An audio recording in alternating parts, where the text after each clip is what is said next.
Tulsi Gabbard's campaign has announced that they are suing Google.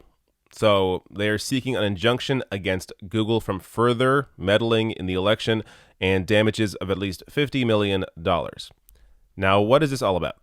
Tulsi Now Inc., the campaign committee for Ms. Gabbard, said Google suspended the campaign's advertising account for 6 hours on June 27th and June 28th, obstructing its ability to raise money and spread her message to potential voters. Google has automated systems that flag unusual activity on advertiser accounts, including large spending changes to prevent fraud, said Jose Castaneda, a spokesman for the company. In this case, our system triggered a suspension and the account was reinstated shortly thereafter, he said. Now, at first I thought, really? You're going to sue Google for $50 million over 6 hours of your account being suspended? And why exactly was the system triggered to suspend your account? Well, here's the thing, though. This was right after the first debate. Now, the reason why that's a big deal, apart from the fact that she was on stage there, is that Tulsi Gabbard was the most searched candidate right after that first debate. So while Tulsi Gabbard's searches were surging, people were looking up who Tulsi Gabbard was after that first debate.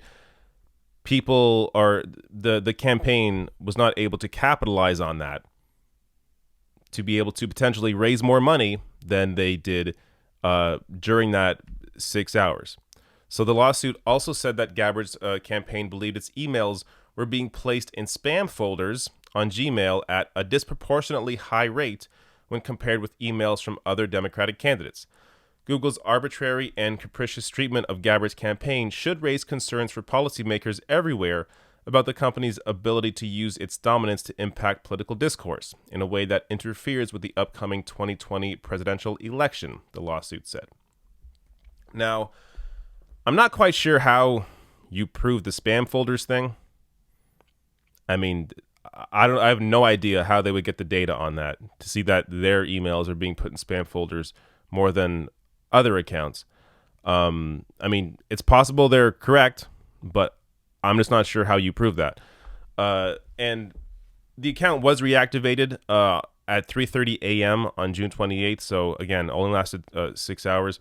And in the email to Gabbard's campaign after it was reinstated, they wrote that they suspended the campaign's account to verify billing information and policy compliance, but offered no other explanation. Now, this part of Tulsi's statement, I think, is the most important part of this entire story. Google's discriminatory actions against my campaign are reflective of how dangerous their complete dominance over internet search is, and how the increasing dominance of big tech companies over our public discourse threatens our core American values, Ms. Gabbard said in a statement. This is a threat to free speech, fair elections, and to our democracy, and I intend to fight back on behalf of all Americans. So, what Tulsi Gabbard is saying here is exactly right. Google has way too much power. I mean, Google Search, YouTube, and their ad platform is all under one company. I mean, as Gabbard tweets out here, Google controls 88% of internet search in the US, giving it control over our access to information.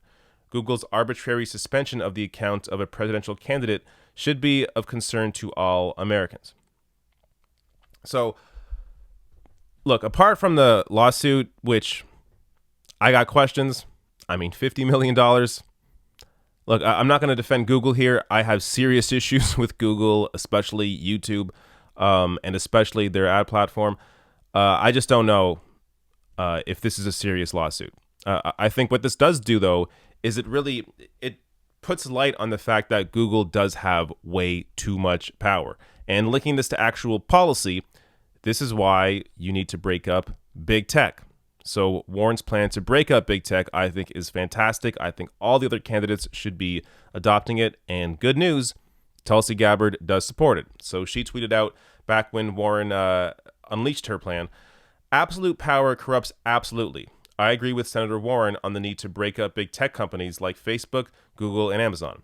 We'll be introducing similar legislation in the U.S. House. So I did an entire video breaking down Elizabeth Warren's plan to break up big tech back in March. I'll link to the video above. Go watch that if you want more information on her plan. But look, even if this lawsuit doesn't go anywhere, I think this is actually a great way to highlight just how much power big tech has over our lives.